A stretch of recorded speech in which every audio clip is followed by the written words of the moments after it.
안녕하세요. AI 엔지니어링이 소프트웨어를 만드는 방식을 어떻게 완전히 바꿔놓고 있는지 그 세계로 함께 떠나볼 준비 되셨나요? 오늘 이 시간에는 AI를 이용해서 아주 복잡한 애플리케이션을 처음부터 끝까지 만들어내는 그 과정을 한번 자세히 들여다보겠습니다. 자, 그럼 이런 질문으로 시작해보죠. AI한테 딱 한 문장, 예를 들어 레트로 스타일 2D 게임 만드는 툴 하나 만들어줘 라고 던져주면 과연 AI가 제대로 된 비디오 게임을 뚝딱 만들어낼 수 있을까요? 뭐 이론상으로는 충분히 가능해 보이잖아요. 근데 현실은 좀 다릅니다. AI 혼자서는요, 이런 복잡한 작업을 시키면 보통 아주 멋지게 실패하곤 하죠. 오늘 우리는 바로 그 이유가 뭔지, 그리고 이 문제를 해결하기 위한 아주 기발한 방법에 대해 이야기해 볼 겁니다. 그럼 먼저 AI 에이전트들이 도대체 어떤 근본적인 문제들을 가지고 있는지부터 살펴봐야겠죠. 바로 AI 코딩의 도전 과제들입니다.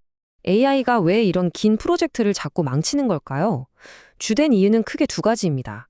첫째는 작업이 길어지면 맥락을 잃어버려요. 내가 보려고 있었지? 하면서 일관성을 유지하지 못하는 거죠. 심지어 어떤 모델은 맥락 불안이라는 증세까지 보여서 일이 끝나기도 전에 막 불안해하다가 서둘러서 대충 마무리해버리기도 합니다. 그리고 둘째, 이게 진짜 문제인데 자기 객관화가 잘 안 돼요.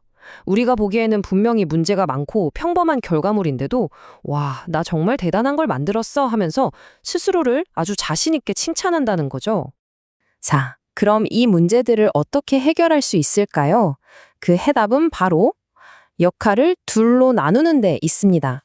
바로 생성자와 평가자로 말이죠. 이 구조는 생성적 적대신경망, 우리가 아는 겐에서 영감을 받은 거예요. 생성자는 말 그대로 실행자입니다. 코드나 디자인을 막 만들어내는 역할을 하죠.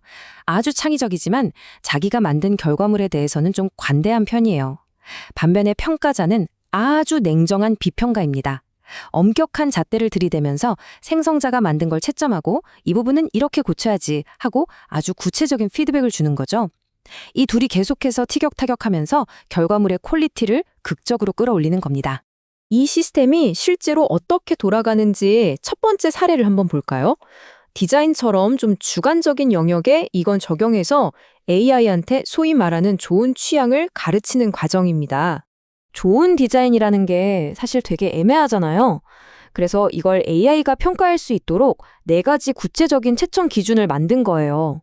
그냥 예쁜가가 아니라 전체적인 조화, 창의적인 시도가 있었는지, 또 기술적인 완성도랑 사용하기 편한지, 이걸 꼼꼼하게 따지는 거죠. 특히 재미있는 건 독창성 항목인데요.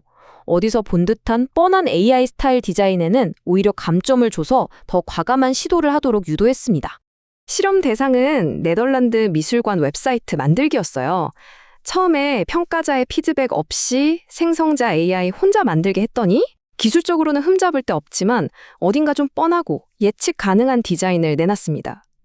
세련되긴 했는데 뭐랄까 영혼이 없었죠. 바로 이때 평가자가 등판합니다. 여러 번 피드백이 오가고 나서 정말 놀라운 변화가 생겼어요. 지금 보시는 이 인용문이 그 순간을 딱 보여주는데요. AI가 기존의 평범한 디자인을 그냥 다 버리고 웹사이트 자체를 3D 갤러리라는 공간적인 경험으로 완전히 재창조해보는 겁니다. 이게 바로 비평가, 즉 평가자의 피드백이 만들어낸 창의적인 도약이었던 거죠. 자, 디자인에서 성공을 맛봤으니 이제 한 단계 더 나아가 봐야겠죠? 이번에는 훨씬 더 복잡한 과제입니다. 바로 완전한 기능을 갖춘 애플리케이션을 통째로 만드는 거예요. 이번 도전 과제는 이거였습니다. 2D 레트로 게임 메이커를 만들어줘. 이 단 한 문장만으로 진짜로 작동하는 애플리케이션을 만들어내는 거죠. 결과를 먼저 비교해 볼까요? 이 차트 정말 극명한 차이를 보여주죠. AI 혼자 일하게 뒀을 때는 20분 만에 $9로 끝났어요. 빠르고 싸죠. 하지만 생성자와 평가자를 묶어주는 전체 시스템, 이걸 하네스라고 부르는데 이 하네스 시스템을 썼더니 시간은 6시간, 비용은 $200가 들었습니다. 와, 자원이 20배 넘게 들어간 거예요. 그럼 그만한 가치가 있었을까요? 네, 물론입니다. AI 혼자 만든 게임은 겉보기엔 그럴듯했지만 사실은 전혀 작동하지 않는 껍데기뿐이었어요. 그런데 하네스 시스템이 만든 게임은 진짜로 플레이가 가능했습니다. 핵심은 이거예요. 하나는 실패했고 다른 하나는 성공했다는 거. 평가자가 얼마나 결정적인 역할을 했는지 구체적인 예를 한번 보시죠. 이 표가 바로 평가자가 찾아낸 버그 리스트인데요. 드래그해서 사각형 채우는 기능이 제대로 안 되잖아. 삭제키 눌러도 반응이 없는데? 버그 있네? API 라우트에서 오류 나는데? 이런 식으로 아주 구체적이고 기술적인 문제들을 정확하게 짚어준 거예요. 생성자는 이 피드백을 받아서 코드를 계속 수정해 나가면서 완성도를 높인 거죠. 이 모든 과정을 통해 우리가 알 수 있는 중요한 사실이 하나 있습니다. 바로 AI 모델이 발전할수록 그 모델을 둘러싼 발판, 그러니까 하네스 시스템도 같이 진화해야 한다는 겁니다. 이 하네스 시스템 안에는 하중 지지 부품이라는 아주 중요한 개념이 있어요. 이게 뭐냐면 아직 AI가 혼자서는 이 부분을 잘 못할 거야 라는 가정하에 우리가 추가해준 모든 보조 장치들을 말하는 거예요. 그런데 만약 AI 모델 자체가 더 똑똑해지면 어떻게 될까요? 이런 보조 장치들이 더 이상 필요 없어질 수도 있겠죠. 바로 이 타임라인이 그 변화를 아주 잘 보여줍니다. 이전 버전인 오프스 4.5 모델을 쓸 때는 긴 작업을 잘게 쪼개서 관리하는 복잡한 스프린트 구조가 꼭 필요했어요.